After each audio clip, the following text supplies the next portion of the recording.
Kapag hindi niya naayos ang problemang ito, may posibilidad na magpalit tayo ng presidente at hindi niya matapos ang termino niya.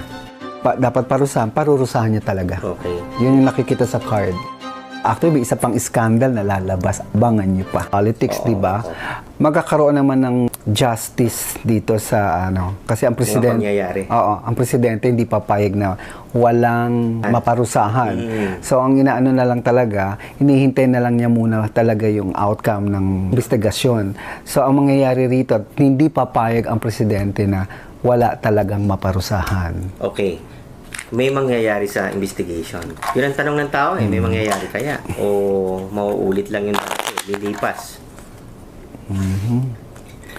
Ang sa akin sana wag lang maging moro-moro, no? Pero ang nakikita ko naman dito, hindi siya papayag talaga na wala siyang magawa. Kasi kung wala siyang magawa dito, magagalit talaga ang taong bayan.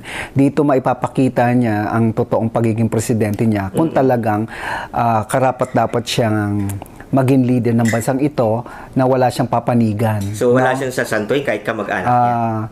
Ang pagkakaano ko sa baraha talagang hindi siya papayag na basta-basta makalusot ang mga taong ito. So talagang gagawa talaga siya ng paraan na may maparusahan talaga. No? Kahit pa ito'y kamag-anak niya, kahit pa ito'y kaibigan niya, kahit pa ito'y malapit sa puso niya. So kung talagang merong ginawang kasalanan, nakikita ko na pag talagang merong mali, doon siya papanig sa tama. Okay. Hindi ba siya madadamay kung may kamag-anak siyang may involved or masasama sa investigation? Hindi ba siya makaladkad, gano'n? Maaring makaladkad lang yung pangalan pero hindi naman ganun particular na maiipit talaga. Pero may mga nakikita ako talagang malalapit sa kanya na talagang lalabas ang totoong mga pangalan na ma-involve talaga sa corruption. No? So, paparusahan niya yan. Kung sila mag-away dahil paparusahan niya yung mga perceived na nagkasala. Well, wala tayong magagawa. Kasama yun sa magiging issue na kailangan kung may paninindigan siya na talaga may parurusahan, panindigan niya talaga yon. Pero kung wala, well, taong bayan na talaga ang maghusga. And then, yun yung sinasabi ko nga na kapag hindi niya naayos ang problemang ito, may posibilidad na magpalit tayo ng presidente at hindi niya matapos ang termino niya. Ano yung chance ayon sa barahan na magsusurvive ang presidente? Sa loob ng 3 taon? Ako yung nag-aalanganin ang ano niya ngayon, yung barahan niya, no, nag-aalanganin. Marami nagagalit na. Actually, may mga nakikita na ako na talaga nag-iipon na talaga sila. Puno na ang salop. FPJ, di ba? No? Okay. Meron lang inaabangan ang mga tao o tong grupo na ito. Parang yung iba tahimik, pero ang nangyari kasi nung people power trip ba tawag doon o magkanya-kanya lang talaga ang linya kasi hindi magkakasama. Pero kung ito'y iisang linya lang, baka nagtagumpay ang people power. Magkakaisang linya pa yung mga yan.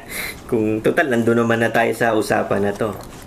Palagay ko, merong isang lalabas na babae na siyang mag-aano na parang kailangan na talagang lumabas, kailangan na talaga ipaglaban ang karapatan ng ating bayan sa gantong klase ng korupsyon. Kasi ang pansinin mo, no, ang pansin ng mga tao ngayon, itong administrasyon na ito, ang pinakamatindi ata ang korupsyon. Golden Age. Oo, ito.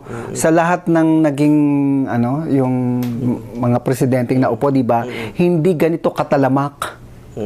Ito yung pinaka ito ilang taon pa lang, o 3 taon pa lang, pero ang pinag-uusapan na natin dito billion o trillion na pala.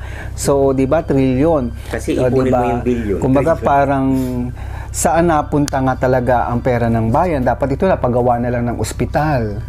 Diba? O kaya paaralan o yung mga talagang tama ba talaga? Kaso ang mga nakinabang talaga, yung mga talagang magnanakaw talaga na yan. Dapat talaga maparusahan.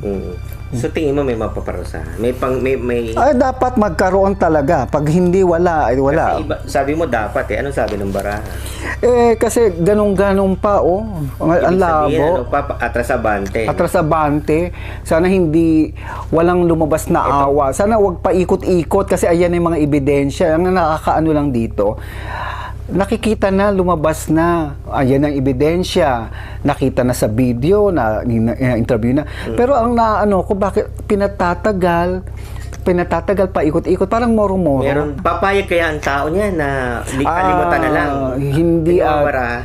may mga tao na hindi papayag talaga. Medyo galit na galit yung mga taong bayan ngayon. Kasi nga, nagkataon lang may bagyo tayo, may mga disaster, kaya medyo tumahimik, ano. Pero, nagsusumiklab pa ng galit ang mga tao pa. No, hindi pa to tumitigil. Hindi kaya, makikita mo na yung pati yung bagyo, yung Mother Nature, nakikisama eh. Kung nasaan yung problema, doon nagko-concentrate. Wala siguro ito yung taon na talagang pag-asa ilalabas na talaga lahat ang katotohanan. Parang nagagalit na rin siguro ang langit sa mga pangyayari. Oo. Kasi sobra na di ba? Parang parang ang dami na nga naghihirap, pero ang dami namang nakikinabang pala sa kaban ng yaman ng ating bayan, di ba? Parang nag-e-enjoy sila habang iba'y naghihirap. Pero parang ang dating, sa dami, siguro the last 20 years, sa dami nang narinig nating bilyong na perang na kurakot daw yun. Siguro, kaya palang umunlad ng Pilipinas, no? Kaya kung walang mga korupsyon. Kasi parang... Hindi kailangan mag-ibang bayan, ano? Hindi. Kaso nga lang, korap lang talaga. Okay. So, gawa tayong dalawang senaryo. Si Presidente, matatapos niya ang term. Alanganin. Alanganin. Hindi tayo sure. Hindi tayo sure. Okay, Mr. President, makinig ka. So, kung... Sige, sabihin na natin, baka nga hindi niya matapos. Anong mangyayari sa atin? Sa Pilipinas? Kasi yun naman yung paulit-ulit ko. Away din tayo niya. Hindi naman. Di ba sabi ko, ang susunod na presidente, hindi pa yon. Yung susunod pa, Transition, magiging parang mainam na ng konti. Yung isa pa na pagiging presidente na siguro mga ikatlong presidente. magiging okay na ang bansang Pilipinas. So kung halimbawa lang, totoo kung sinabi ng Baraha, hindi niya matatapos. Hindi may transition president. Mukhang hindi matatapos. Pakita mo yun. Actually, delikado. Oo. So, pwede tayo magpalit talaga.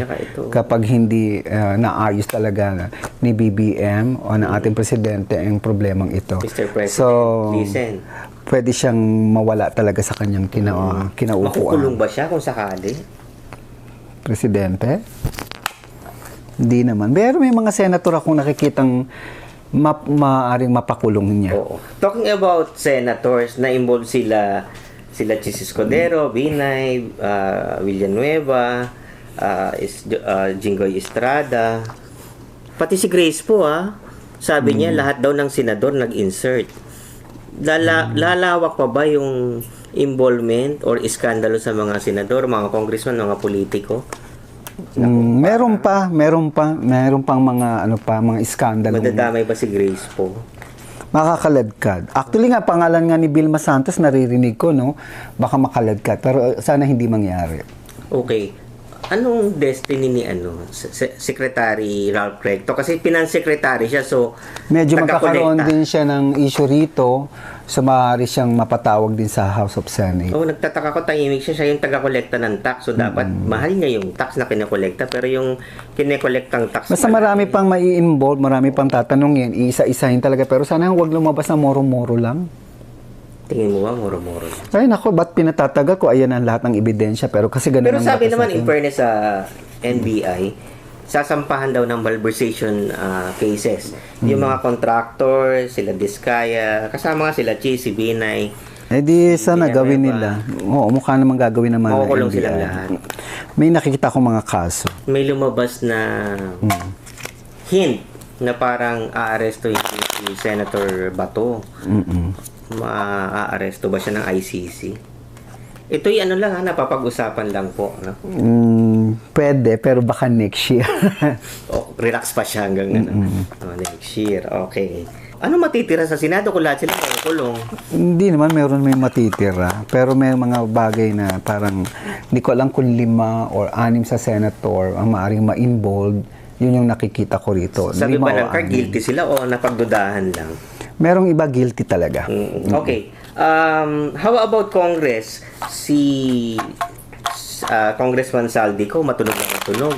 Papapauwi ba ito sa Pilipinas? Hindi papayag ang presidente na hindi siya maparusahan. Palagi ko, kung nasa... parang galit ang presidente. Parang galit din na pag mali-mali talaga. Speaking of Saldico, sabi ni BP Sara, si Saldico daw, tsaka si Congressman Romualdez yung nagkocontrol ng budget. Basta, ang nakikita ko dito, Congressman Romualdez. hayaan ng presidente na lumabas ang totoo, at kung talagang nakita niyang mali, mali talaga.